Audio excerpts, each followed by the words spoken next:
അപ്പോൾ ഞാൻ ഉണ്ടാക്കാൻ തുടങ്ങട്ടെ? തുടങ്ങ്. എന്തായാലും നനഞ്ഞു, ഇനി കുളിച്ച് കയറാം. അതിന് ഈ കൊക്കയിൽ എവിടുന്നാ വെള്ളം? ഓ ബെസ്റ്റ്, ഒരു ഉപമയാണ് ഗൗരി. ആ അങ്ങനെ. ഗൗരി ആദ്യമേ ഒരു മസാല ചായ ഇട്ടു. ദേവന് കൊടുത്തു, അവളും കുടിച്ചു. നമുക്ക് വഴി കണ്ടുപിടിക്കണ്ടേ? തിരികെ വിട്ടാലോ? എങ്ങോട്ടെങ്കിലും ചെന്ന് എത്തിപ്പെടാതിരിക്കില്ല. ശരിയാ, വാ കയറ്. ഗൗരിയും ദേവനും കാർ പിന്നിലേക്കെടുത്തു. എന്താ അത്? ദേവനും ഗൗരിയും ഇറങ്ങി നോക്കി. ബെസ്റ്റ്, കാറിൻ്റെ ടയർ പഞ്ചറായി. ഏ, ഇനി എന്ത് ചെയ്യും? ഗൗരി തിരക്കി. എന്ത് ചെയ്യാൻ? ഇന്ന് ഇങ്ങനെ പോട്ടെ, നാളെ രാവിലെ ടയർ ശരിയാക്കി പോകാൻ നോക്കാം. ഈ കാട്ടിൽ നമ്മൾ ഒറ്റയ്ക്കോ?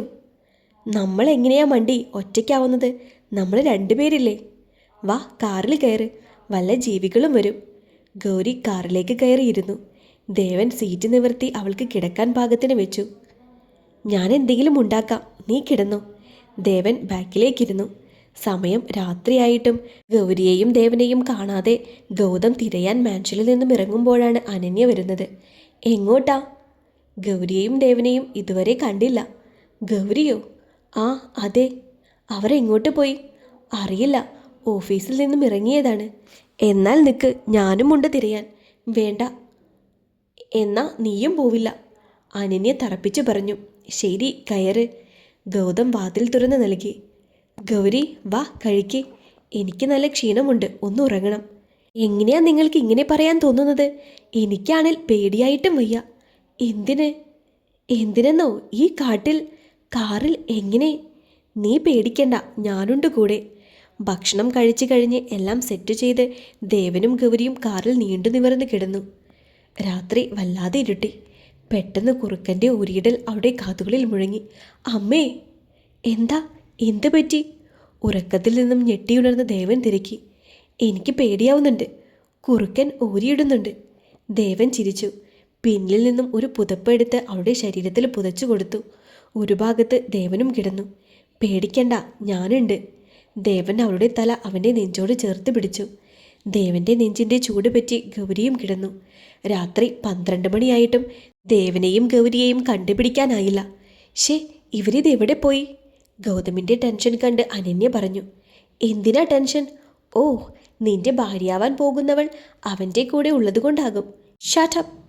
ദേ, എൻ്റെ ദേവൻ എന്തായാലും ആ കോളനിയെ കൂടെ പൊറപ്പിക്കാൻ പോകുന്നില്ല. നിനക്കറിയാത്ത വലിയൊരു കാര്യമുണ്ട്, മിണ്ടാതിരിക്ക്. ഗൗതം ദേഷ്യത്തിൽ പറഞ്ഞു. എന്ത് കാര്യം? മിണ്ടാതിരിക്കാനല്ലേ പറഞ്ഞത്? ഗൗതം വീണ്ടും അവളോട് ദേഷ്യപ്പെട്ടു. എൻ്റെ ദേവനെപ്പറ്റി പറയുമ്പോൾ നീ എന്തിനാ ദേഷ്യപ്പെടുന്നത്? നീ അവളെ പേടിച്ചാൽ മതി. അവൾക്ക് ദേവനോട് ഒരു ഇഷ്ടമുണ്ട്. അങ്ങനെയുള്ളവളെ കൂടെ കൂട്ടിയാൽ ജീവിതം കോഞ്ഞാട്ടിയാകും. പിന്നെ അവളെ ഒഴിവാക്കുന്നതാണ് നിനക്ക് നല്ലത്. നിന്നോടല്ലേ മിണ്ടാതിരിക്കാൻ പറയുന്നത്? നിനക്കറിയാത്ത പലതുമുണ്ട്. ദേവനും ഗൗരിയും ആരാണെന്ന് നിനക്ക് ശരിക്കും അറിയില്ല. നീ പറഞ്ഞല്ലോ അവൾക്ക് ദേവനെ ഇഷ്ടമാണെന്ന്. അത് ചുമ്മാ തോന്നിയ ഇഷ്ടമൊന്നുമല്ല. നിന്നേക്കാൾ ബന്ധമുണ്ട് അവർ തമ്മിൽ. അനന്യ ഒരു സംശയത്തോടെ അവനെ തന്നെ നോക്കി. എന്ത് ബന്ധം? അറിയില്ലെങ്കിൽ മിണ്ടാതിരിക്കെ. പറ, എന്ത് ബന്ധം? ഗൗതം കാർ നിർത്തി. ദേവൻ്റെ ഭാര്യയാണ് ഗൗരി. എന്ത്? ഒരു ഞെട്ടലോടെ അനന്യ തിരക്കി. അതെ, ഗൗരി അവിടുത്തെ സെർവൻ്റ് ഒന്നുമല്ല, അവൻ്റെ ഭാര്യയാണ്. അവൾക്ക് അവളുടെ കാതുകളെ വിശ്വസിക്കാനായില്ല. ഒന്ന് ഞാൻ പറയാം, അനന്യ, നിനക്ക് ദേവനെ വേണം. ആ നിന്നെ എനിക്കിനി വേണ്ട. എനിക്ക് ഗൗരിയെ വേണം. നമ്മൾ ഒരുമിച്ച് നിന്നാൽ അതിന് കഴിയും. ഇനി എങ്ങനെ? ദേവൻ്റെ ഭാര്യയായ അവളെ എങ്ങനെ നിനക്ക്? അവർ തമ്മിൽ എഗ്രിമെൻ്റ് കല്യാണമായിരുന്നു. അവൾക്ക് മാത്രം അറിയുകയുള്ളൂ കാലാവധി കഴിഞ്ഞാൽ അവർ 2 വഴിക്കാണ്. നീ വിചാരിച്ചാൽ പിരിക്കാൻ കഴിയും. അങ്ങനെയാകുമ്പോൾ ഗൗരിയെ എനിക്കും ദേവനെ നിനക്കും കിട്ടും. സത്യാണോ? അതെ, സത്യ. എങ്ങനെ അവരെ പിരിക്കും? ദേവൻ അവളെ സ്നേഹിക്കാൻ പാടില്ല, അത് തന്നെ ചെയ്യണം. അനന്യയും ഗൗതമും ഒന്നിച്ചു. അവരെ പിരിച്ച് 2 പേരും സ്വന്തമാക്കാനുള്ള ശ്രമം ആലോചിച്ചു. പിറ്റേന്ന് പുലരും വരെ അവരെ തിരഞ്ഞെങ്കിലും കണ്ടുകിട്ടിയില്ല. പിറ്റേന്ന് ഉറക്കമുണർന്ന ഗൗരി ദേവൻ്റെ നെഞ്ചിൽ തലവെച്ചാണ് കിടക്കുന്നത്. അവൾ ഒന്നുകൂടി നെഞ്ചിലേക്ക് ചേർന്ന് കിടന്നു. അല്പം നേരം കഴിഞ്ഞ് ദേവനും എഴുന്നേറ്റു. ഒരുപാട് നേരം കഴിഞ്ഞാണ് ദേവൻ വണ്ടിയുടെ ടയർ റെഡിയാക്കിയത്. ആ ഒരു രാത്രി കൊണ്ട് ദേവനും ഗൗരിയും വല്ലാതെ അടുത്തിരുന്നു.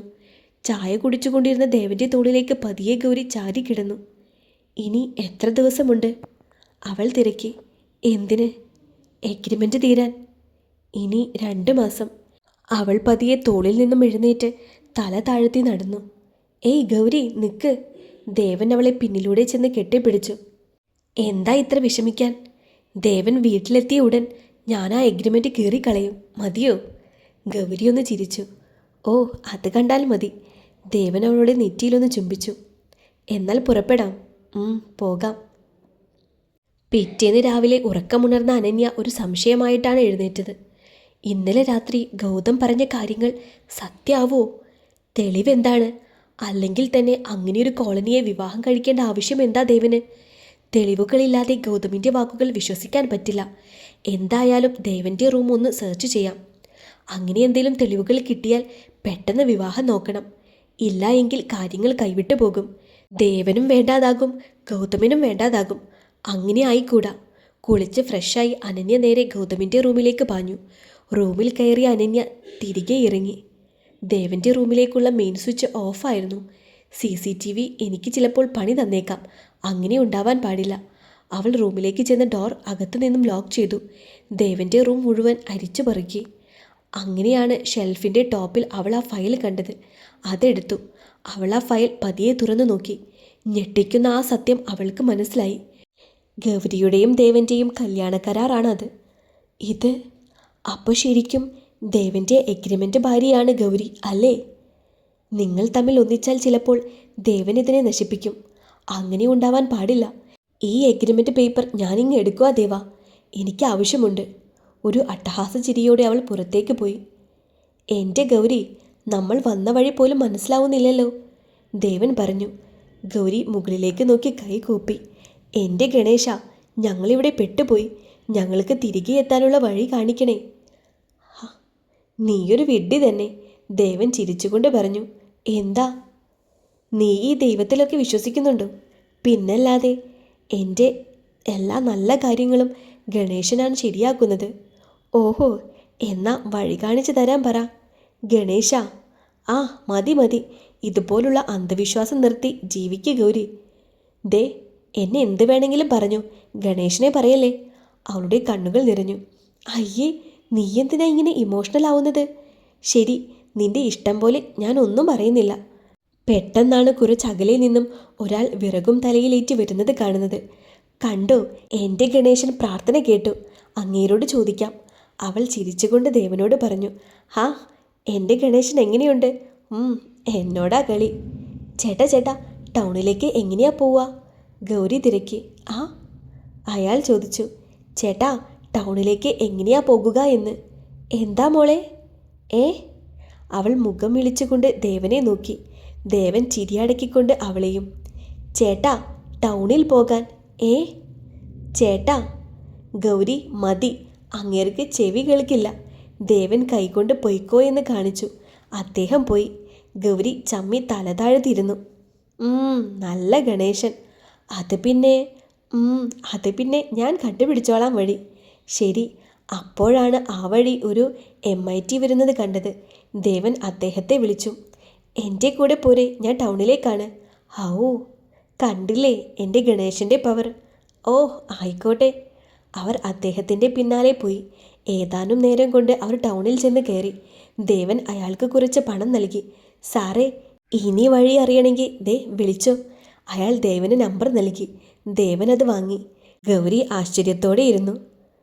എന്തേ ഇങ്ങനെ നോക്കുന്നേ? അല്ല, എനിക്ക് മുൻപ് പരിചയമുള്ള ദേവൻ ഇങ്ങനെയായിരുന്നില്ല. മൂക്കത്തായിരുന്നു ശുണ്ഠി. എൻ്റെ കൂടെ കൂടിയത് ഒരു മാലാഖയല്ലേ? ആണോ? ആണെന്നാണ് എനിക്ക് തോന്നുന്നത്. ഗൗരി ദേവൻ്റെ തോളിൽ ചാഞ്ഞു കിടന്നു. ഇപ്പോൾ നിങ്ങൾക്ക് എന്നെ തള്ളി മാറ്റാൻ തോന്നുന്നില്ലേ? എന്തിന്? ആദ്യ രാത്രി എന്നെ തള്ളി മാറ്റിയത് ഓർമ്മയുണ്ടോ? അതെല്ലാം നീ ഓർത്തിരിക്കുകയാണ് ഗൗരി. ഓർമ്മയിൽ നിന്നും മായുന്നില്ല അതൊന്നും. ഗൗരിയുടെ കണ്ണുകൾ നിറഞ്ഞു. അയ്യേ, നീ എന്തിനാ കരയുന്നത്? നീ തന്നെയല്ലേ പറഞ്ഞത് ഞാൻ പണ്ടത്തെ ദേവനിൽ നിന്നും ഒരുപാട് മാറിയെന്ന്. എന്നിട്ട് നീ എന്തിനാ അതോർത്തിരിക്കുന്നത്? ഒന്നുമില്ല. കാറ് കുറച്ചു ദൂരം സഞ്ചരിച്ചു. ദേ സാറേ, ഇവിടെ നിർത്തിക്കേ. ഇവിടെയോ? നിർത്ത്. ദേവൻ വണ്ടി നിർത്തി. ദേ പിന്നെ, സാറെന്ന് വിളിക്കല്ലേ, ഞാൻ നിൻ്റെ ഭർത്താവാടി. ഏട്ടാ. അയ്യേ പൈങ്കിളി. പിന്നെ ദേവ എന്ന് വിളിച്ചോ? ദേവാന്നോ? വിളിക്ക്. ദേവാ, ആ അത് മതി. എന്തിനാ വണ്ടി നിർത്താൻ പറഞ്ഞത്? എനിക്കിവിടെ ഇറങ്ങി കുറച്ച് സാധനങ്ങൾ വാങ്ങിത്തരുമോ? ഇവിടുന്നോ? ഇത് റോഡല്ലേ, നമുക്ക് മാളിൽ പോകാം. ആ, നിങ്ങൾക്കറിയാഞ്ഞിട്ടാ, ഇവിടെ വാങ്ങാൻ നല്ല രസമാണ്. വാ, കാണിച്ചു തരാം. ദേവൻ ആദ്യമായിട്ടാണ് റോഡരികിൽ കച്ചവടം ചെയ്യുന്നിടത്ത് ഇറങ്ങുന്നത്. ഗൗരി അവിടെ നിന്നും കുറച്ച് കമ്മലുകളും വളകളും വാങ്ങി. എത്രയായി ചേച്ചി? 560 രൂപ മോളെ. ദേ, ഇപ്പോൾ ഒരു കാര്യം കാണിച്ചു തരാം, അവൾ ദേവനോട് പറഞ്ഞു. ഇത്രയും തരില്ല, ഒരു 450.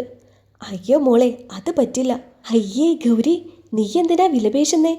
ഇതാണ് ഇതിൻ്റെ രസം. ചേച്ചി, ഇന്നാ പൈസ, ഇവൾക്ക് വട്ടാണ്. ദേവൻ പറഞ്ഞുകൊണ്ട് 1000 രൂപയും കൊടുത്ത് അവിടെ നിന്നും ഗൗരിയുടെ കൈയും പിടിച്ചുകൊണ്ട് കാറിൽ കയറി. ഇങ്ങനെ ചെയ്യരുത് ഗൗരി. എന്തു പറ്റി? അവരും ജീവിക്കാൻ ചെയ്യുന്നതല്ലേ, വാങ്ങിയില്ലേലും വില പേശരുത്.